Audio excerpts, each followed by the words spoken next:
want to talk a little bit today about the fingerpicking intro to Fire and Rain.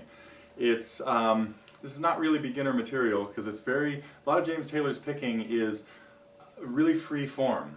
If I was going to have somebody play this a simpler version, this part's not too bad.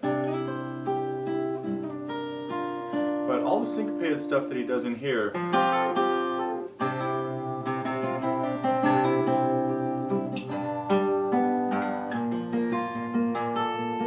is kind of unorthodox. So, or again, he's not thinking about it too much as he's playing it. He's just doing what comes naturally to him.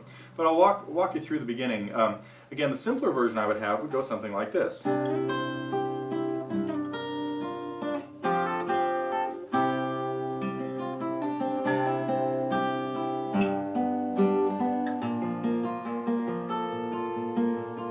Not much simpler, but anyway, it's a little simpler and a lot easier to play.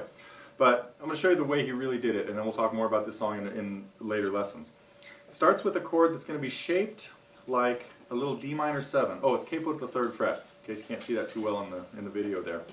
And when I talk about frets now, I'm talking about the frets above the 3rd. So 0 means this. 1 would be here, 2, 3, and 4. So I'm actually starting with a slide at the 4th fret of the 3rd string. My second finger is going to slide from the 4th fret to the 6th, while I hit an open A, 5th string in the bass. So that's the first thing we hear. Then, while that note continues to ring, my first finger comes in and puts a bar, 2-string bar, across the 1st and 2nd strings. And then just play those notes in order, from the 1st string to the 2nd to the 3rd. So that first little move. And the whole time I'm holding this chord down with a 2-string bar with my 1st at the 5th, and my 2nd finger at the 6th fret. Then I hit the 6th string in the bass, and hit the note that my 2nd finger is on, and slide it back from the 6th fret to the 4th. And then reposition my 1st finger in the little bar at the 3rd fret this time. So it's the same shape at the 5th, with the 5th string in the bass, and then at the 3rd, with the 6th string in the bass. Here that is again.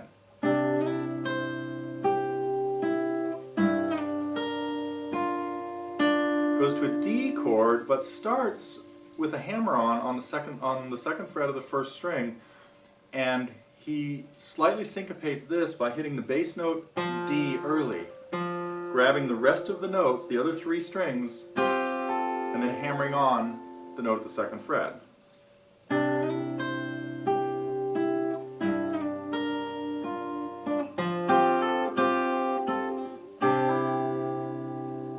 On that D chord, hitting the D in the bass first, then hitting the other 3 strings of the D, and hammering on the 2nd fret, then it comes back off, and back on again. I can't remember whether it's a hammer on the 2nd time or not. It could be this, or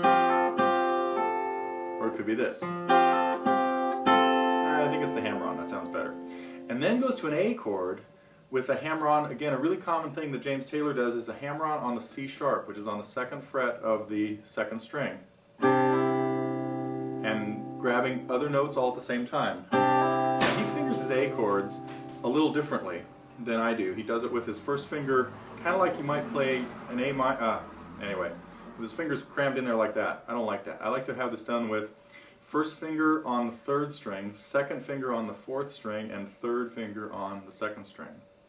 Anyway, that's enough of Fire and Rain for right now. I'll have a longer lesson about this at Totally Guitars, so come on over to Totally Guitars as soon as you can and check out the lessons there that are on classic rock songs. Hope to see you soon.